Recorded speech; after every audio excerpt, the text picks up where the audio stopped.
આપણે બિલકુલ ઈમાનદારીથી કામ કરવાનું શરૂ કરીએ અને ફરિયાદો કરવાનું બંધ કરીએ અને જ્યાં તક મળે નાનામાં નાનું કામ પણ શરૂ કરીએ. જે નવા યુવાનો છે, જેમને જોબ કરવી છે, બિઝનેસ કરવો છે, કંઈ કામ કરવું છે, નાનામાં નાનું કામ શરૂ કરી દો.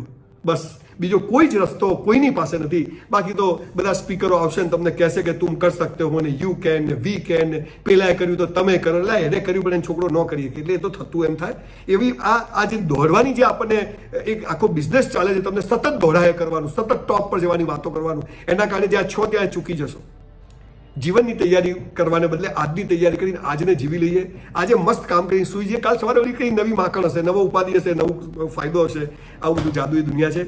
આશા રાખું કે જેમ ગાડીમાં રોજ પેટ્રોલ જોઈએ એમ રોજ કંઈક ને કંઈક સારું સાંભળતા રહીએ, સારું વાંચતા રહીએ, તો હું માનું છું કે આ સમય પણ જતો રહેશે અને ફરીથી આપણે સૌ હજારોની મેદનીમાં ભેગા થઈ મસ્ત રીતે જીવશું, મસ્ત ગરબા કરશું, મસ્ત ગણપતિ ઉજવશું, મોહરમ ઉજવશું, જુદા જુદા ફેસ્ટિવલ ઉજવશું, ઈદ ઉજવીશું અને આ બધું ચાલ્યા કરશે. એટલે સો મસ્ટ ગો ઓન.